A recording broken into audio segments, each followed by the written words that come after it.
প্রিয় শিক্ষার্থী ভাই ও বোনেরা, তোমরা নিশ্চয়ই বাড়িতে ভালো আছো। অনলাইন ক্লাসের পক্ষ থেকে সবাইকে আন্তরিক শুভেচ্ছা ও অভিনন্দন জানাচ্ছি। আমি এম ওয়াহিদুর রহমান, সহকারী শিক্ষক, দামোদর মুক্তময়ী মাধ্যমিক বিদ্যালয়, ফুলতলা, খুলনা। আজ আমরা দশম শ্রেণীর পদার্থবিজ্ঞানের অষ্টম অধ্যায়ের আলোর প্রতিফলন নিয়ে আলোচনা করব। আশা করি তোমরা যদি আমার এই ক্লাসটা উপভোগ করো তাহলে উপকৃত হবে বলে আমি বিশ্বাস করি। তো চলে যাই কথা না বাড়িয়ে আমরা ক্লাসের দিকে।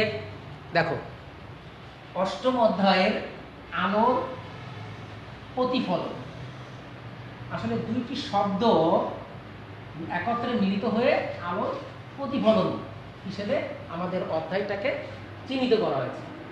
আসলে আলো কি, আলো কি এটা জানতে হবে আমাদের প্রথমেই।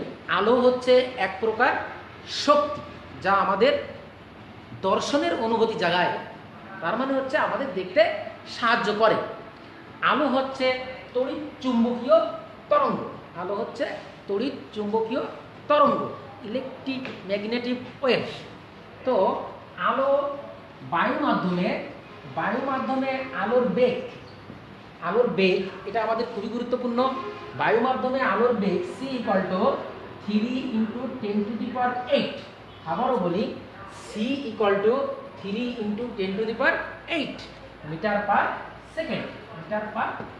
সেকেন্ড।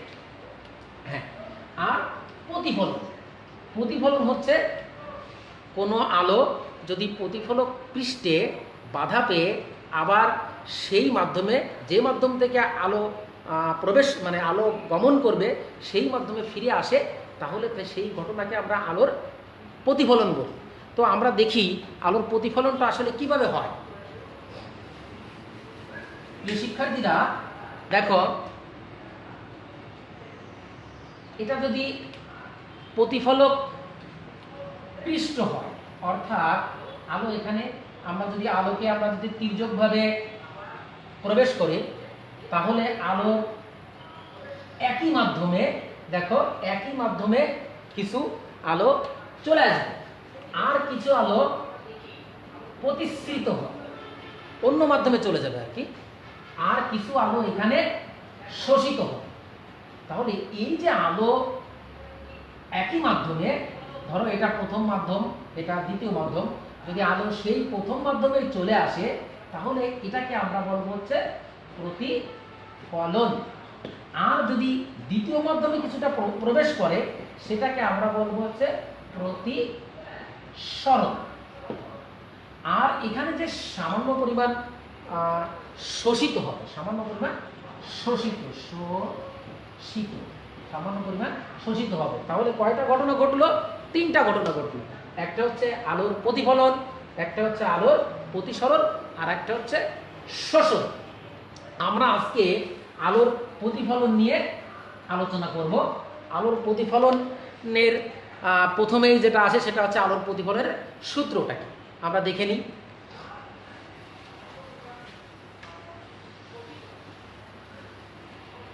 দেখো শিক্ষার্থী ভাই বোনেরা,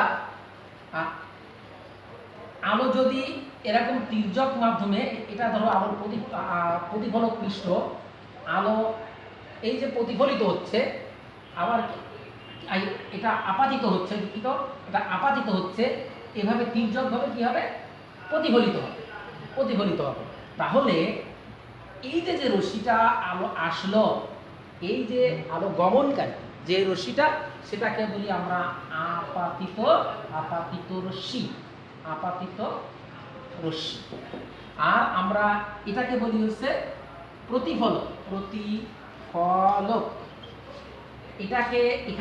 এটাকে আমরা কি বলবো? প্রতিফলিত রশ্মি। আর এই যে বিন্দুটা, এই বিন্দুটাকে বলবো আমরা আপাতন বিন্দু। তো আপাতন বিন্দু যদি আমরা লম্ব আঁকি, তাহলে এটা হচ্ছে অভিলম্ব। তাহলে প্রিয় শিক্ষার্থী ভাই বোনেরা, আমরা কিন্তু চিত্রটাকে মোটামুটি একটা চিহ্নিতকরণ করে ফেলেছি। আমরা এখন দেখব যে আলোর প্রতিফলনের যে সূত্র দুইটা আছে সেই সূত্রটা আমরা একটু খেয়াল করব। সেটা হচ্ছে আপাতিত রশ্মি আপাতন বিন্দুতে অঙ্কিত অবিলম্ব এবং প্রতিফলিত রশ্মি একই সমতলে অবস্থিত। তাহলে প্রথম সূত্রটা কি হলো? আপাতিত রশ্মি আপাতন বিন্দুতে অঙ্কিত অবিলম্ব এবং প্রতিফলিত রশ্মি একই সমতলে অবস্থিত হবে। এটা হচ্ছে ফার্স্ট ল। এরপর আমরা দ্বিতীয় সূত্র কি জানি যে আপাতন কোণ এবং প্রতিফলন কোণ সর্বদা সমান হবে। আপাতন কোণ এবং প্রতিফলন কোণ সর্বদা সমান হবে। আপাতন কোণকে আমরা আই দ্বারা প্রকাশ করি, প্রতিফলন কোণকে আমরা আর দ্বারা প্রকাশ করি। তাহলে দ্বিতীয় সূত্র অনুসারে আমরা বলতে পারি আই ইকুয়াল টু আর। এখন আমরা আপাতন কোণ কাকে বলে সেটাও আমরা একটু জেনে নিই। যদিও আমরা অষ্টম শ্রেণীতে পড়েছিলাম, আমরা তারপরেও একটু পূর্ব জ্ঞান যাচাই করে দেখি। আপাতিত রশ্মি অবিলম্বের সাথে যে কোণ উৎপন্ন করে তাকে আপাতন কোণ বলে। প্রতিফলিত রশ্মি অবিলম্বের সাথে যে কোণ উৎপন্ন করে তাকে প্রতিফলন কোণ বলে। প্রিয় শিক্ষার্থীরা, তাহলে আমরা প্রতিফলনের সূত্র সম্পর্কে কিছুটা ধারণা পেলাম। এবার আসি আমরা আলো যে প্রতিফলিত হয়, এই প্রতিফলিত যে প্রতিফলক মাধ্যম বা প্রতিফলক যে আমরা যেটাকে বলি সেটা হচ্ছে, আমরা প্রথমেই আছে দর্পণের কথা। দর্পণ আমাদের অষ্টম অধ্যায়ে এই যে দর্পণ নিয়ে ব্যাপক আলোচনা, ব্যাপক প্রশ্ন, ব্যাপক তথ্যপত্র আমাদের ভিতরে আছে। দর্পণ কি? দর্পণ হচ্ছে যে প্রতিফলক পৃষ্ঠে আলোর নিয়মিত প্রতিফলন হয়।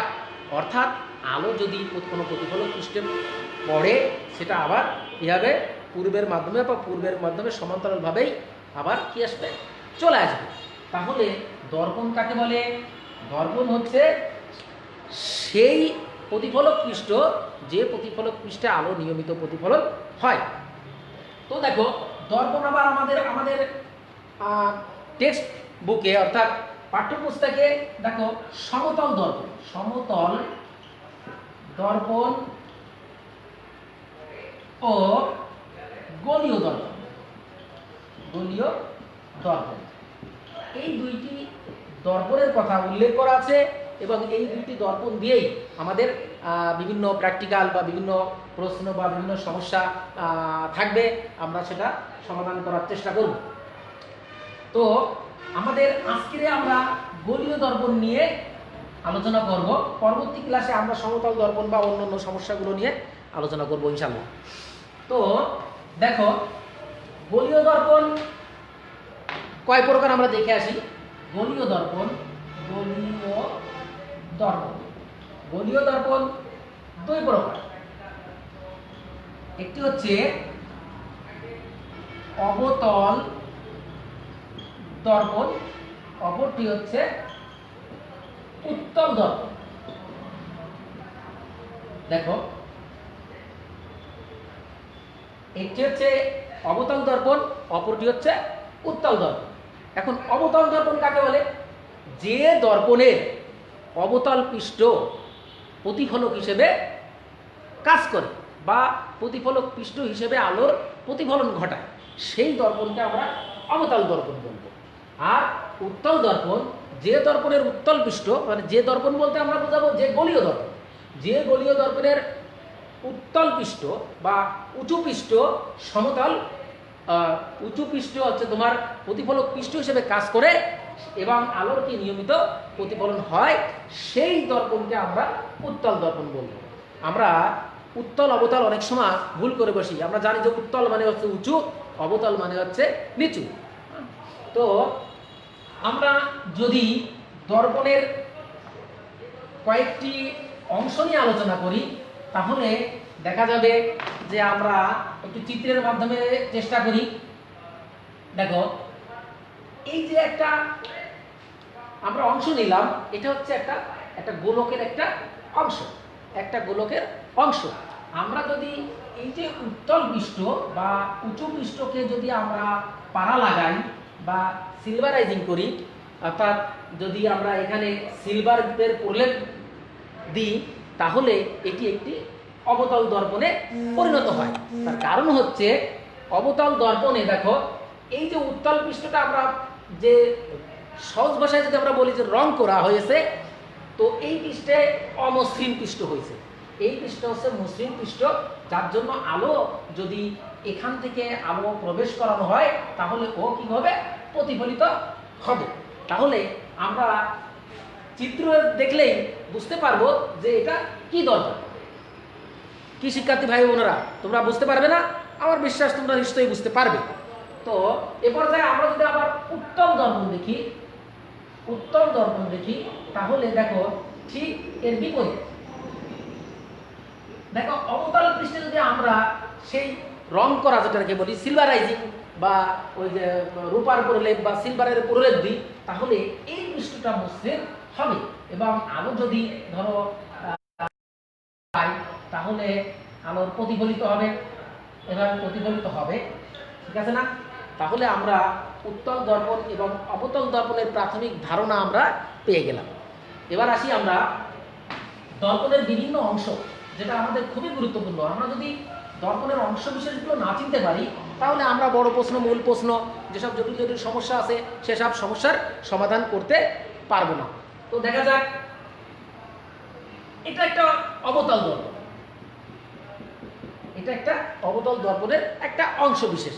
এই যে অবতল দর্পণের মধ্যবিন্দু যদি আমরা চিহ্নিত করি, এই মধ্যবিন্দুকে আমরা বলি হচ্ছে মেরু বা মেরুবিন্দু, মেরু বা মেরুবিন্দু। এবার আসা যাক, এই যে দর্পণ, এই দর্পণটা আসলে একটা গোলকের অংশ। এই দর্পণটা কি একটা গোলকের অংশ। এই যে গোলক, এই গোলকের একটা কি ছিল, কেন্দ্র ছিল। ধরে নিই আমরা সেটা, এটা হচ্ছে গোলকের কেন্দ্র। তো এই কেন্দ্রটাই হচ্ছে বক্রতার কেন্দ্র। এই গোলকটা হচ্ছে কি, বক্রতার কেন্দ্র। আর যদি আমরা এই বক্রতার কেন্দ্র আর এই মেরুবিন্দু যোগ করি তাহলে যে অক্ষটা পাওয়া যায় সেটাকে আমরা বলি প্রধান অক্ষ। সেটাকে আমরা কি বলি, প্রধান অক্ষ। আর এই যে গোলকের যে কোনো মেরুবিন্দু বাদে যে কোনো বিন্দু সংযোগকারী যে অক্ষটা পাবো সেটাকে আমরা বলবো হচ্ছে গৌণ অক্ষ। ঠিক আছে না শিক্ষার্থী ভাই বোনেরা? হ্যাঁ, তো আমরা এবার দেখি আর কয়েকটা অংশ। তো আমরা এটা একটু দেখি যে প্রধান ফোকাস, খুবই গুরুত্বপূর্ণ একটা বিষয়, সেটা হচ্ছে প্রধান ফোকাস। আমরা একটু মেরু আর বক্রতার কেন্দ্রগামী সরল রেখা বা অক্ষটাকে আমরা প্রধান অক্ষ বলি, তাই না? তো যদি আমরা প্রধান অক্ষের সমান্তরাল একগুচ্ছ আলোক রশ্মি, দেখো এখান থেকে একটা, এখান থেকে একটা, দুইটা আলো দিয়ে আমরা বোঝাইলে বুঝতে সুবিধা হবে। যদি অনেকগুলো আলোক রশ্মি প্রবেশ করি তাহলে বুঝতে একটু কষ্ট হয়ে যেতে পারে। সেই ক্ষেত্রে আমি দুইটা রশ্মি দিয়ে আমরা প্রধান ফোকাসটাকে চিহ্নিত করতে চাচ্ছি। তো দেখো আলোক রশ্মি এই যে প্রধান অক্ষের সমান্তরাল আপাতিত হয়ে এই যে প্রতিফলিত হবে, এটা এখানে প্রতিফলিত হবে। আলোক রশ্মি দেখো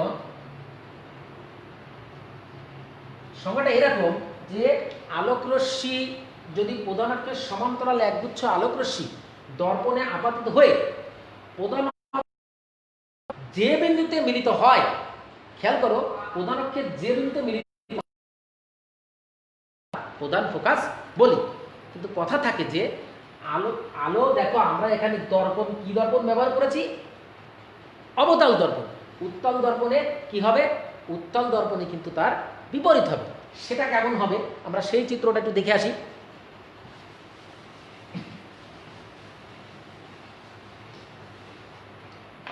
দেখো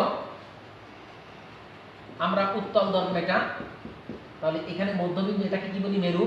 আর এটা যদি আমরা বক্রতার কেন্দ্র হয় তাহলে এটাকে আমরা সংযুক্ত রেখা, সরল রেখাকে আমরা কি বলবো, প্রধান অক্ষ। এখন যদি আমরা প্রধান অক্ষের সমান্তরাল, প্রধান অক্ষের সমান্তরাল আলোক রশ্মি যদি প্রবেশ করে বা আলোক রশ্মি যদি প্রধান দর্পণের উপরে পতিত হয় তাহলে কি হবে, ও প্রতিফলিত হবে। প্রতিফলিত হবে, প্রতিফলিত হবে।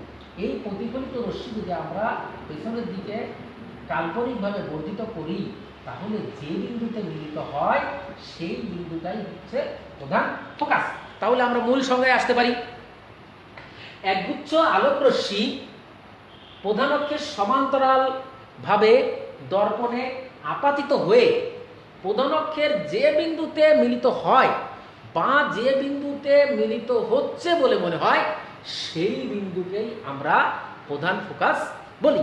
প্রধান ফোকাস আর এই যে মেরু, প্রধান ফোকাস আর এই যে মেরু এর মধ্যবর্তী দূরত্বকে আমরা বলি হচ্ছে ফোকাস দূরত্ব।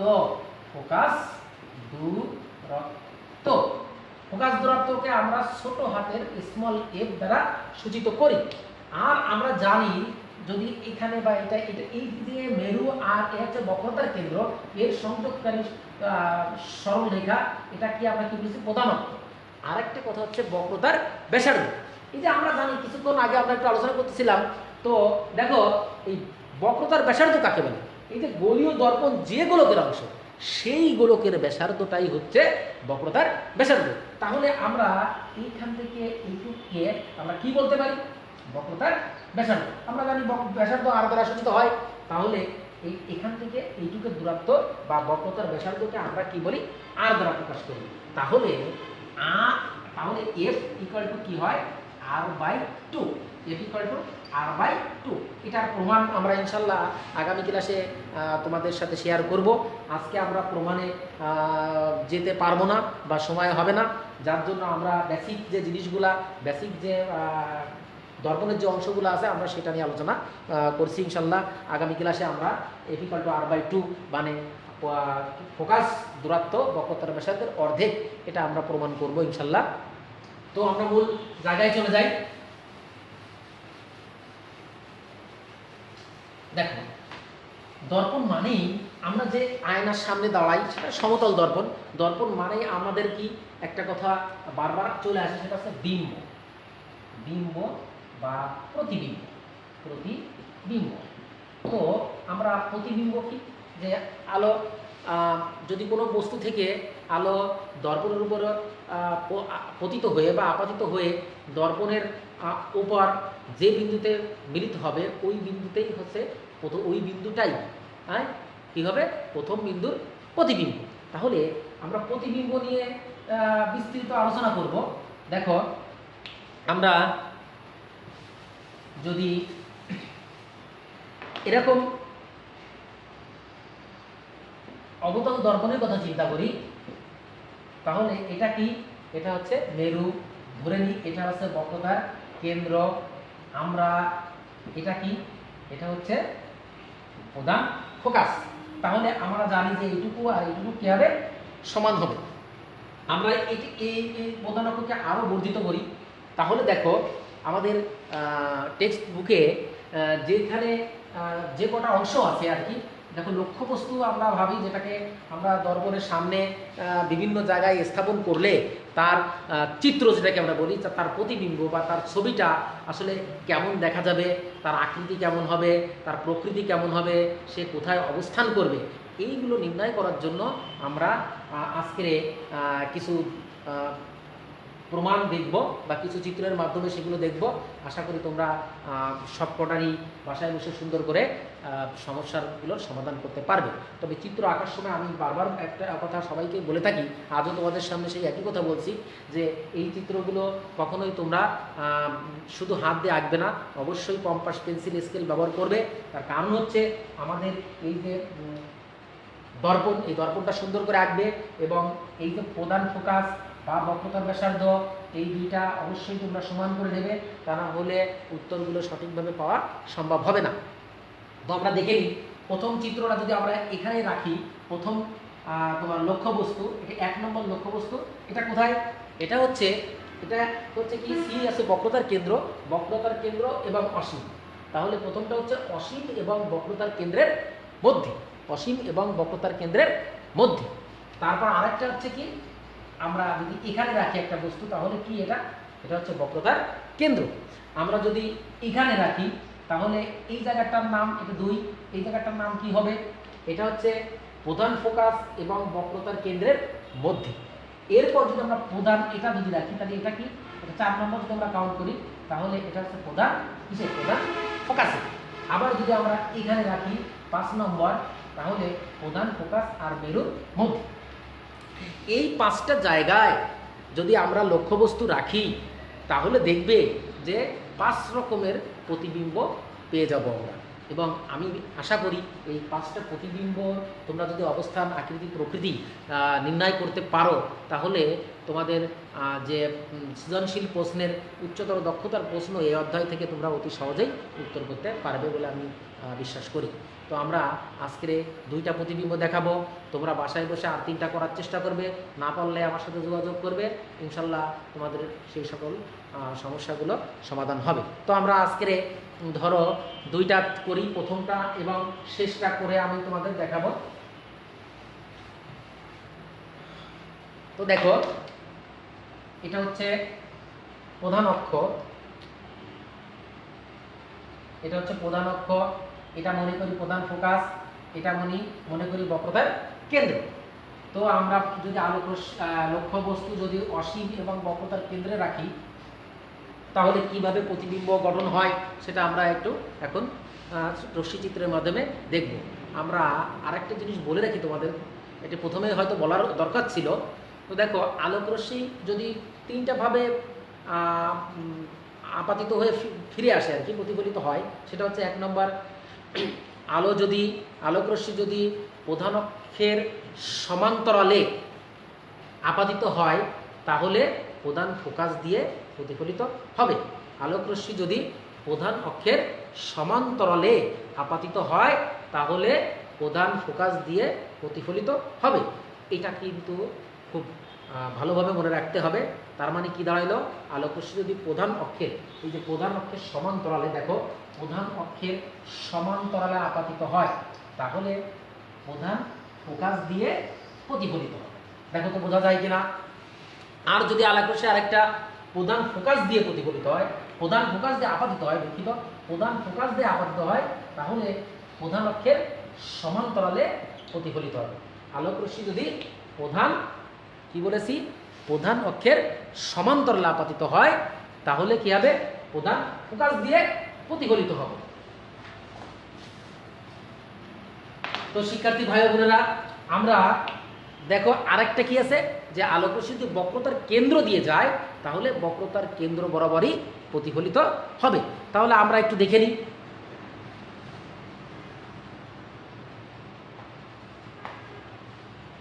দেখো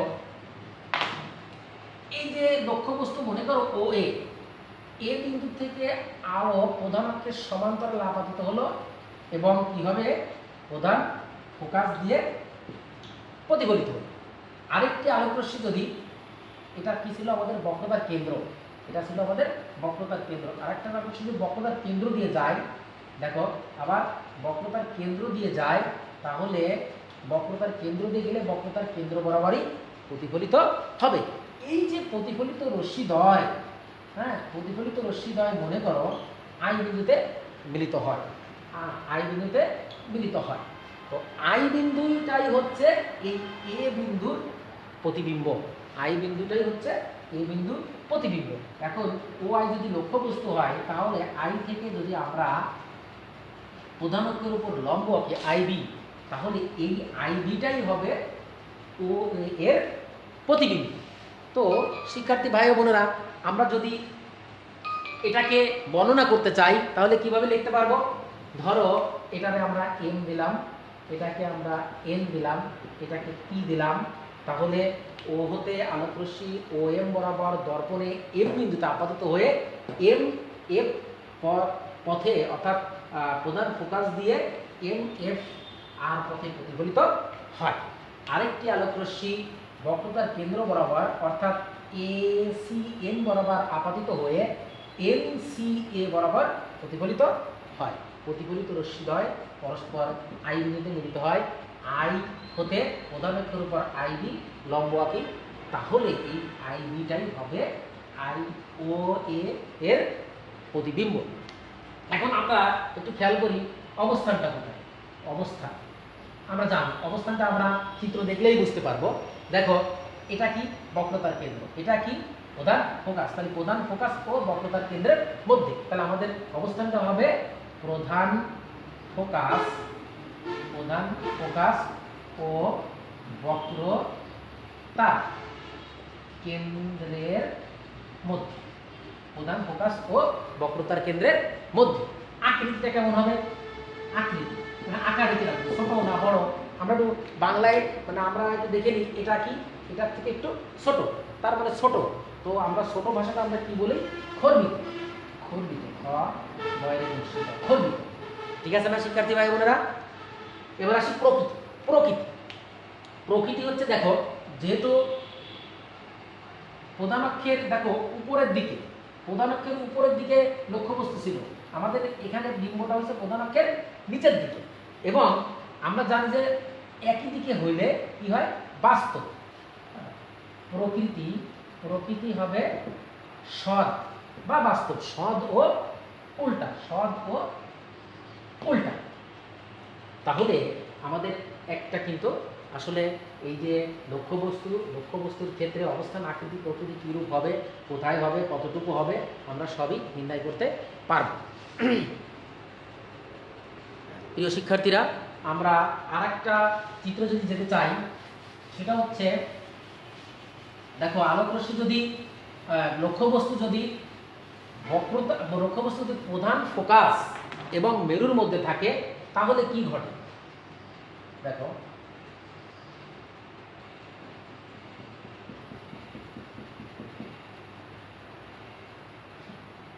এটা প্রধান ফোকাস, এটা হচ্ছে তোমার বক্রতার কেন্দ্র, এটা হচ্ছে মেরু। তাহলে আমরা বলেছিলাম কি মেরু এবং বক্রতার কেন্দ্র অর্থাৎ 5 নম্বর লক্ষ্যবস্তুর ক্ষেত্রে দেখো কি হবে? প্রধান অক্ষের সমান্তরাল যদি আলোকরশ্মি আপতিত হয়, তাহলে আমরা জানি যে কি হবে? প্রধান ফোকাস দিয়ে প্রতিফলিত হবে। আরেকটা আলোকরশ্মি কি হবে? দেখো এইখানে বক্রতার কেন্দ্র, বক্রতার কেন্দ্র বরাবর যদি প্রতিফলিত হয় এই, তাহলে বক্রতার কেন্দ্র বরাবরই, বক্রতার কেন্দ্র বরাবর কিন্তু আপাতিত হয়, বক্রতার কেন্দ্র বরাবর যদি এই যে আপাতিত হয়, তাহলে ও বক্রতার কেন্দ্র বরাবরই প্রতিফলিত হবে।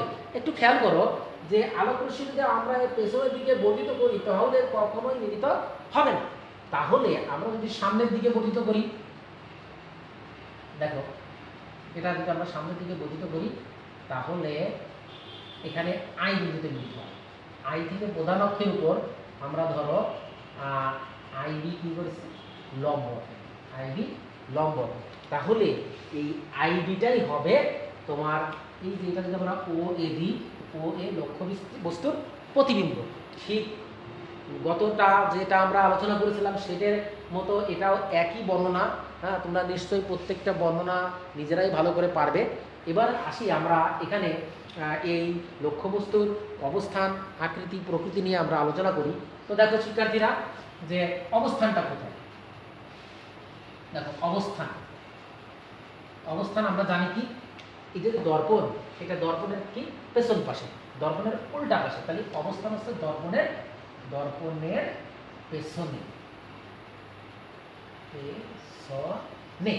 আকৃতি, আকার কিরকম তোমরা নিশ্চয়ই দেখতে পাচ্ছ যে আকৃতিটা দেখো এইটুকু আর এইটুকু, নিশ্চয়ই কি এটা বড়, তার মানে হচ্ছে বিবর্ধিত, তার মানে হচ্ছে বিবর্ধিত, আকৃতিটা হচ্ছে বিবর্ধিত, বিবর্ধিত। আচ্ছা প্রকৃতি, প্রকৃতিটা কি হচ্ছে? প্রকৃতি, প্রকৃতি দেখো যেহেতু দর্পণের পেছনে, তাহলে দর্পণের পেছনে থাকলে আমরা কি ভাবি? এটা হচ্ছে অবাস্তব বা অসৎ প্রতিবিম্ব। এবং দেখো লক্ষ্যবস্তু প্রধান অক্ষের এটাও উপরে আছে, এটাও উপরে আছে, তাহলে প্রকৃতি আছে সৎ, দুঃখিত, অসৎ, অসৎ ও সোজা, অসৎ ও সোজা। আমরা অসৎটাকে কিন্তু অবাস্তব হিসেবেও চিহ্নিত করি, কখনো কখনো আমরা অবাস্তব লিখি, কখনো কখনো অসৎ লিখি। তাহলে প্রিয় শিক্ষার্থী ভাই বোনেরা, নিশ্চয়ই তোমরা আর যে তিনটা সমস্যা আছে সেই সমস্যার সমাধান বাসায় বসে করতে পারবে। তো আমরা আর কথা না বাড়িয়ে আগামী ক্লাসে আবার তোমাদের সাথে দেখা হবে ইনশাল্লাহ। ইনশাল্লাহ তোমাদের এই যে দর্পণ বা আলোর প্রতিফলন নিয়ে যদি কখনো কোনো সমস্যা হয় আমরা আগামী ক্লাসে সমাধান করব। আশা করি তোমরা আমার এই ক্লাসটা উপভোগ করেছো। আমি যতটুকু পেরেছি চেষ্টা করেছি তোমাদের বোঝানোর জন্য। তোমরা নিশ্চয়ই কিছুটা হলেও উপকৃত হবে। আর একটা কথা বলি, অবশ্যই তোমরা সবসময় সতর্ক থাকবে। যাতে আমরা জানি যে বিশ্বে যে মহামারী চলছে আমরাও তার বাইরে না, তো সেই ক্ষেত্রে সর্বোচ্চ সতর্কতা থাকবে। বারবার হাত ধুবে সাবান দিয়ে, হ্যান্ড স্যানিটাইজার ব্যবহার করতে পারো। আর নিয়মিত একটু হালকা ব্যায়াম করতে পারো। আর বাড়ি বসে পড়াশোনা করবে, অনুশীলন করবে, বড়দের কথা শুনবে। তো এই বলে আমি আমার আজকের অনলাইন ক্লাস থেকে তোমাদের সামনে থেকে বিদায় নিচ্ছি। সকলে ভালো থেকো, সুস্থ থেকো। আসসালামু আলাইকুম।